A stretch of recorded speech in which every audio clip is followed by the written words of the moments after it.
Hello everyone, आज हम chapter number 4 start कर रहे हैं। वो है क्वाड्रेटिक इक्वेशन।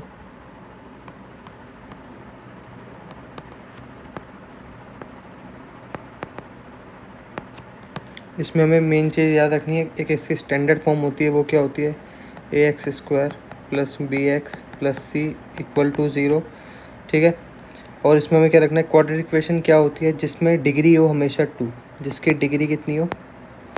2। ओके। जैसे इसमें जो x² है, ये कितनी इसकी पावर है? 2 है ना। तो यही इसकी डिग्री होती है, जो हाईएस्ट डिग्री होती है, जो हाईएस्ट पावर होगी उसे हम डिग्री बोलेंगे। और इसके हमेशा 2 सॉल्यूशंस होते हैं। ठीक है, 2,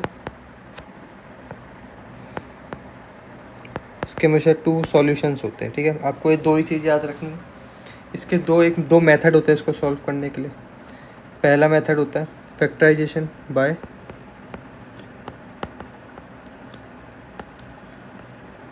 फैक्टराइजेशन, और दूसरा मेथड होता है बाय क्वाड्रेटिक फॉर्मूला। ठीक है,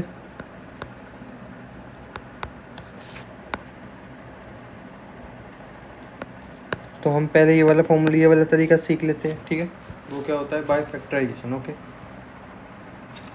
तो उसके लिए मैं एक क्वेश्चन लिख लेता हूँ। बाय फैक्टराइजेशन,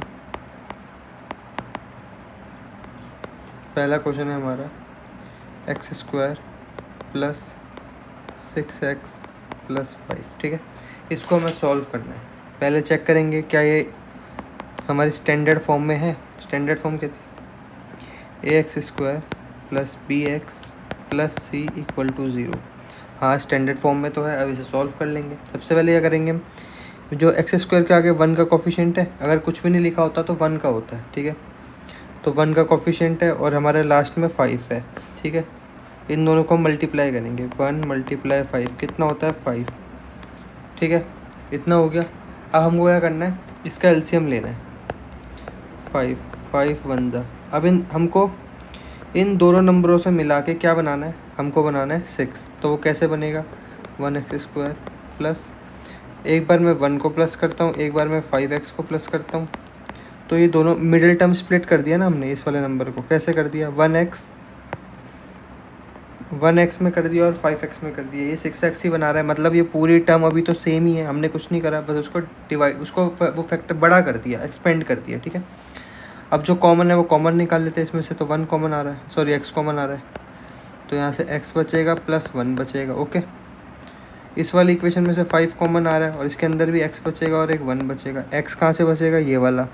और जब 5 कॉमन बाहर से जाएगा, उसकी जगह 1 बचेगा, तो हमने वो लिख दिया। अब जो कॉमन था उसे लिख लेते हैं। जैसे कि एक तो हमारा x प्लस 5 मान लो, क्योंकि ये x था। एक मिनट, आपको मैं सही से बताता हूँ। x प्लस 1 मैंने कॉमन ले लिया, ये भी कॉमन ले लिया और ये भी कॉमन ले लिया। ठीक है, और बची हुई चीज़ क्या बची? इस पूरी टर्म के अंदर क्या बचेगा? सिर्फ x बचेगा। और इस पूरी टर्म के अंदर क्या बचेगा? सिर्फ 5 बचेगा। तो इसके दो तो ऐसे आ गए। अब हम x की वैल्यू निकालेंगे। x प्लस 1 इक्वल टू 0, और दूसरे में लिख दूंगा x plus 5 equal to 0। Okay, यहाँ से x की वैल्यू आ जाएगी -1 और यहाँ से x की वैल्यू आ जाएगी -5। डन।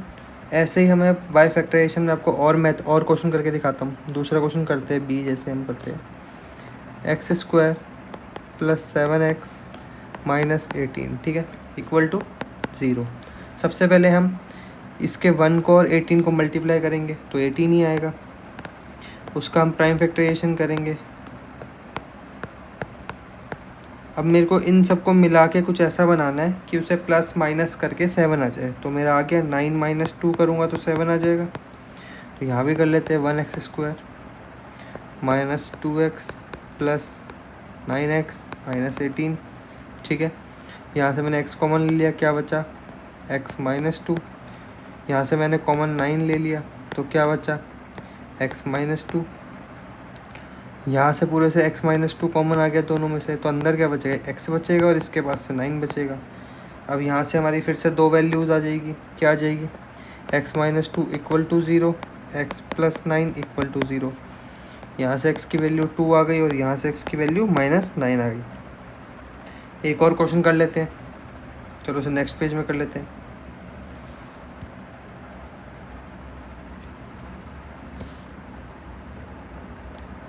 क्वेश्चन क्या लिखना है हम लिखते हैं x square minus 8x plus 15, ठीक है। फिर से हम मल्टीप्लाई करेंगे 1 को, इस 1 को और 15 को, तो 15 ही आएगा। 15 का हम वो कर लेंगे प्राइम फैक्टराइजेशन, 3 में 5 और 5 में 1। अब 3 और 5 से ऐसा कुछ करना है कि 8 बन जाए, दोनों को प्लस कर लेंगे। 3 + 5 कितना होता है 8। ये वाला जो स्टेप है आपको अपने आप करना है, इसको आपको कर कर कैसे नहीं देखना। उसके बाद 1x² minus 3x minus 5x plus 15। अब देखो माइनस का ही बनाना था, तो इन दोनों को करके भी हमारा आंसर माइनस का ही आएगा। कॉमन लेंगे, x कॉमन आ गया, अंदर क्या बचा x माइनस 3। यहाँ से कॉमन ले लिया मैंने 5, तो अंदर क्या बचा x माइनस 3। ओके, तो x माइनस 3 एक कॉमन आ गया पूरे उसमें से, और x माइनस 5 बच गया। 1 मिनट, 0 के इक्वल है सारा, तो x minus 3 equal to 0 means x की वैल्यू कितनी आ गई 3, और x माइनस 5 इक्वल टू 0, इधर से x की वैल्यू क्या आ गई 5। ओके, ये हमने कर लिया बाय फैक्टराइजेशन मेथड। मैंने आपको 3 क्वेश्चन करके दिखा दिए। अब हम करते हैं, अगर फैक्टराइजेशन ना हो, हम कर रहे हैं यूजिंग फार्मूला। ओके, इसके दूसरी चीज़ क्या पढ़ रहे थे उसमें, बाय यूजिंग फार्मूला। कौन सा था, क्वाड्रेटिक का फॉर्मूला था।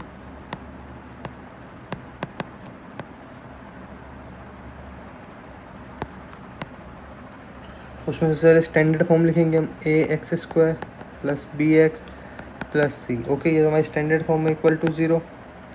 फॉर्मूला क्या होता है हमारा,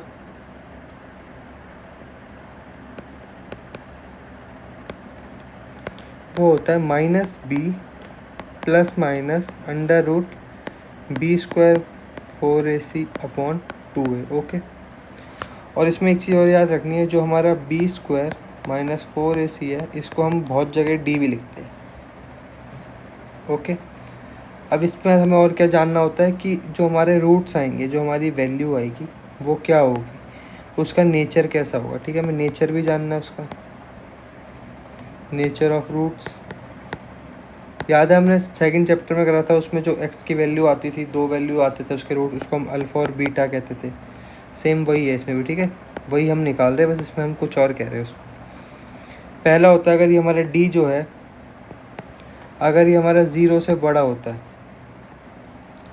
तो क्या होता है, हमारे 2 रूट्स आएंगे, 2 रूट्स आएंगे, और वो कैसे होंगे, रियल होंगे और एंड डिफरेंट।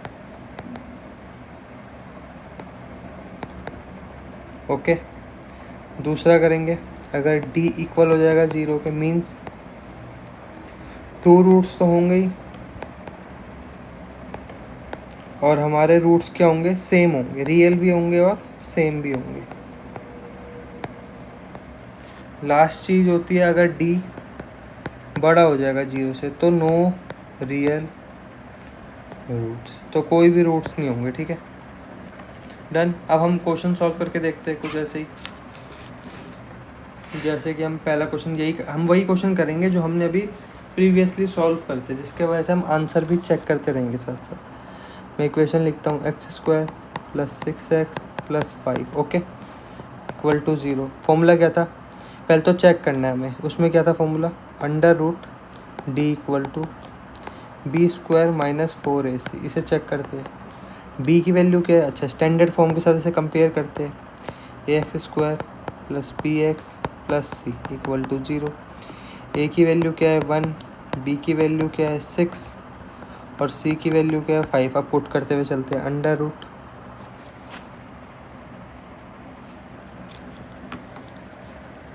b कितना है 6 का स्क्वायर, ओके, 6 का स्क्वायर माइनस 4, a की वैल्यू कितनी है 1, और c की वैल्यू कितनी है अगर आपको पता होगा तो, c की वैल्यू हमारी 5। अब इसे पुट करते रहेंगे और चेक करते रहेंगे, 6 6 = 36 माइनस 4 5 = 20। ये आंसर आ जाएगा हमारा 16 मीन्स प्लस माइनस 4, डी की वैल्यू आ जाएगी, मीन्स हम मेन इसको प्लस ही ले रहे हैं।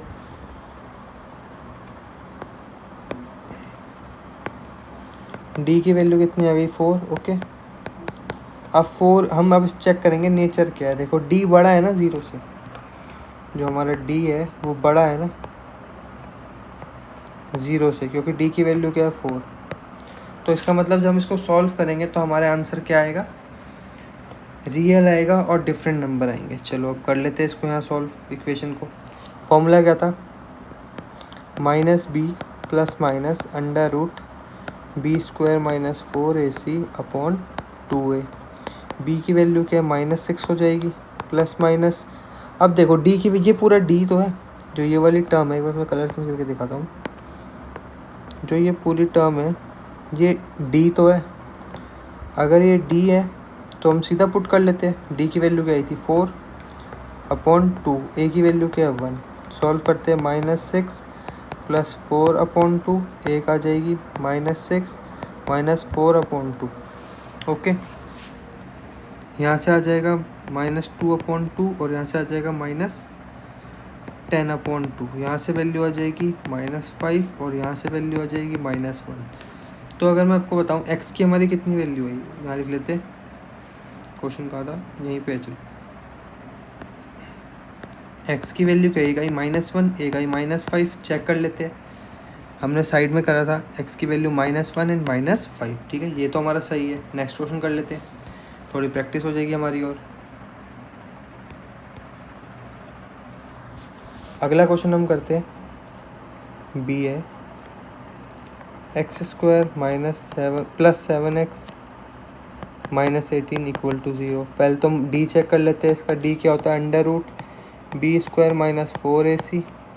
ए की वैल्यू क्या है इसमें 1, डी बी की वैल्यू क्या है इसमें 7 और सी की वैल्यू क्या है -18। अब पुट कर लेंगे सब कुछ हम, अंडर रूट बी की वैल्यू क्या है 7, 7 7 जा, चलो 7 का स्क्वायर -4 इंटू 1 इंटू -18। ओके, अगर मैं इसे आगे सॉल्व करूँगा फर्दर तो कितना होगा, 7 7 से तो 49 हो गया, माइनस इसका माइनस और इसका माइनस क्या बनाएगा, प्लस बनाएगा। ओके, तो प्लस का साइन निकालते हैं, क्या आएगा 72। अब अगर मैं इन दोनों को प्लस करूँ तो आंसर क्या आएगा बताओ, अंडर रूट 49 प्लस 70, ऐसे तो मैं लिख ही रखा था, कितना आएगा अंडर रूट 1 to 1।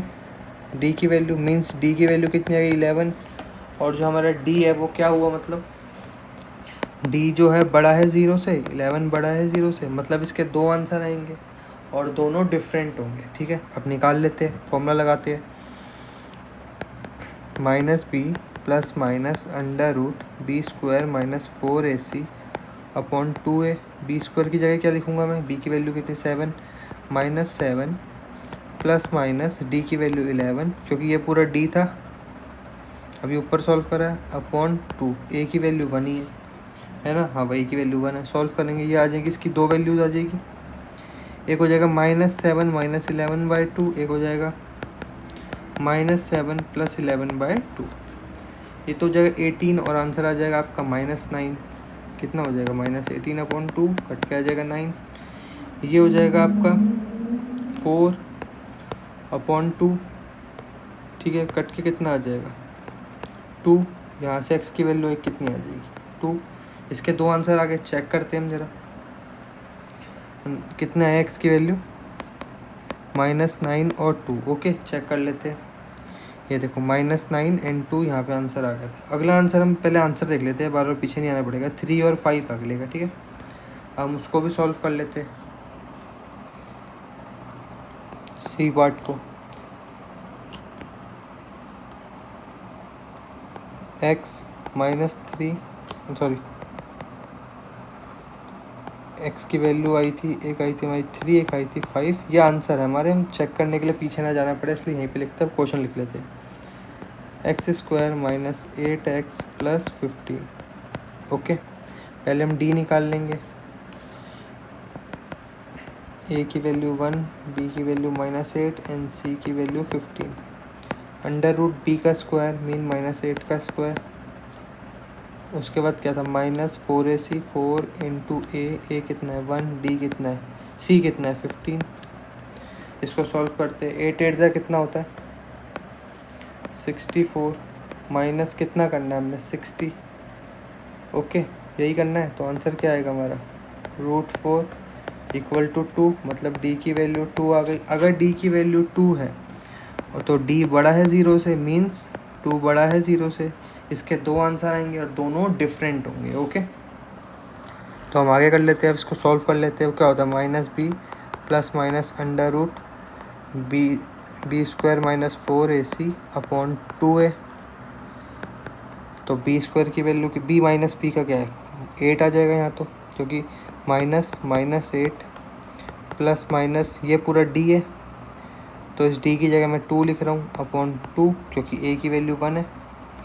इसको सॉल्व करूँगा तो कितना आएगा, 8 प्लस 2 अपॉन 2, और एक आएगा 8 माइनस 2 अपॉन 2। ओके, इसको फर्दर सॉल्व करूँगा तो ये हो जाएगा 10/2, मीन्स आंसर आ गया 5 x की वैल्यू, और यहाँ से आ जाएगी 6/2, ये कितना होगा 3।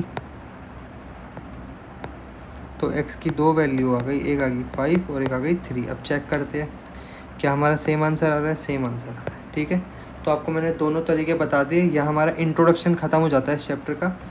नेक्स्ट क्लास आएगी आपकी मंडे को, क्योंकि हमारी क्लास मंडे टू फ्राइडे आती है। नेक्स्ट क्लास मंडे को आएगी, उसमें एग्जाम्पल्स होंगे चैप्टर नंबर 4 के। ठीक है, चैप्टर 4 के सारे एग्जाम्पल हो जाएंगे। उसके नेक्स्ट वीडियो में 4.1, फिर नेक्स्ट में 4.2 एंड सो ऑन। जो हमारे 5 चैप्टर इस पर ख़त्म हो जाएंगे नेक्स्ट वीक के अंदर। Thank you.